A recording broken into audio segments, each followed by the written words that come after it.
Hello everyone, and welcome to this assembly. I want to talk to you today about our new theme for the month, and that is, yes, you guessed right, leadership. Right, so what is all this fuss about leadership? What do we mean when we talk about leadership? What is being a leader? Now, I am very aware that I'm standing right in front of this wonderful display that lots of you have contributed to, which is a nice title there, Growth Mindset, right? And that's what leadership is about. We know that we entered Licks as youngsters, and some of you came on transfer from somewhere else. And for as long as you've been here, you've been making lots and lots of progress and growing up as well. And as you do that, responsibility grows as well. You are expected to work harder in class. You are expected to take responsibility of your own work. And you are supposed to show out to be a good student to all the younger students in the school. And that's where leadership begins. Most of you will be moving over into the new academic year pretty soon, next August. And as you do that, you will look back and see that, in fact, you have grown. And because you've been through 1 year, you can tell the children who've come behind you about that year and how to be successful in that year. That's being a leader. So all of us can be a leader because of our experiences. The things that happen to us help us to be leaders. But most importantly, leadership can be something that we acquire as well. We can be trained to be leaders. And here at least we want everybody to go through that training and come out of this school as great leaders for our communities around the world. Today, I have children just like you to introduce this topic to you about leadership. Watch this clip.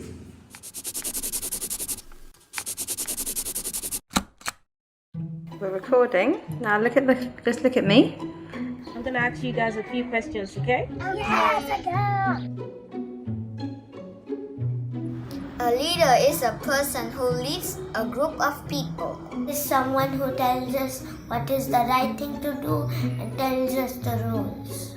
Tells people what they should do, like building a house or making a garden for somebody. Treating people fairly and not cheating. They help other people to do their job. Someone who makes the right rules and doesn't lie. Someone who you can trust, you can get good advice from. If you don't have a leader, you don't know what to do. They should say, a round of crackers is on me. The leader should motivate you. A common phrase that you can do this, believe in yourself, maybe.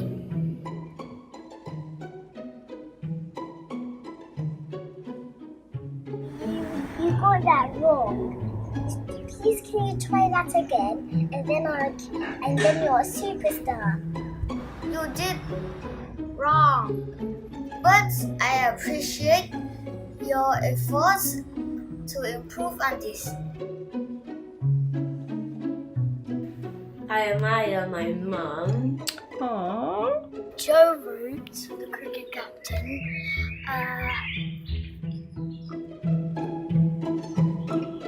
And your daddy. Yeah, and my dad. And the Queen.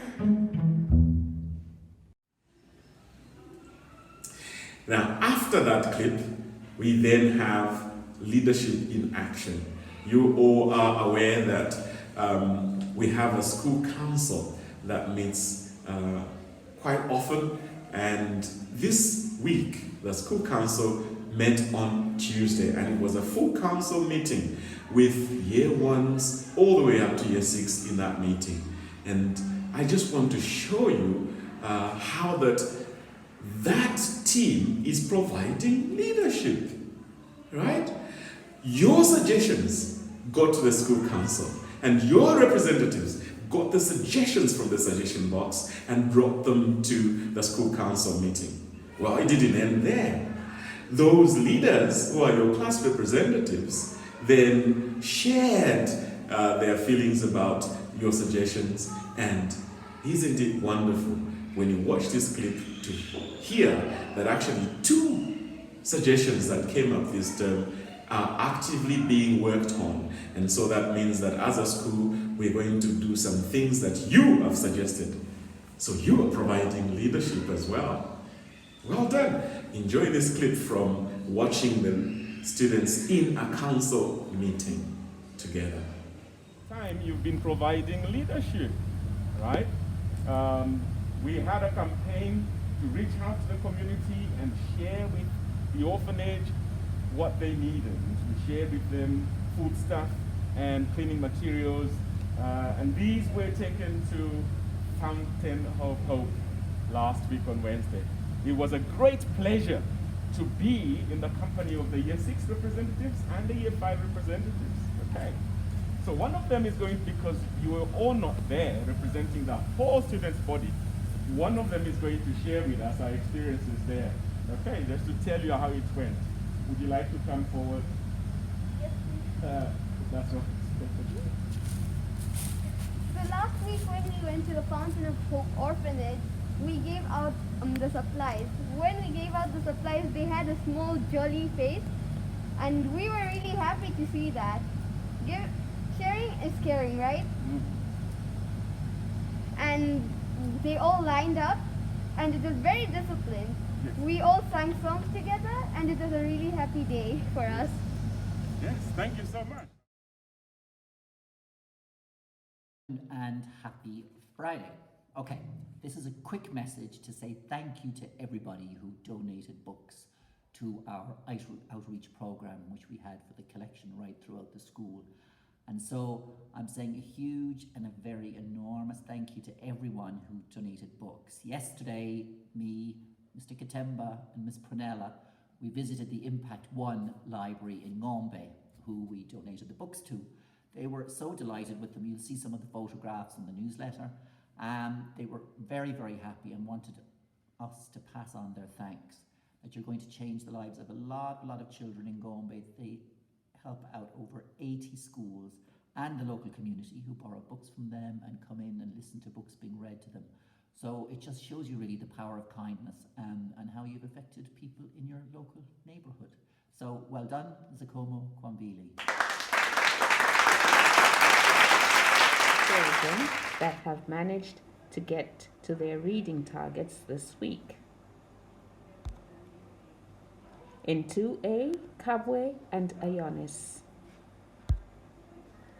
In 2K, Tumelo, Joshua and Somto.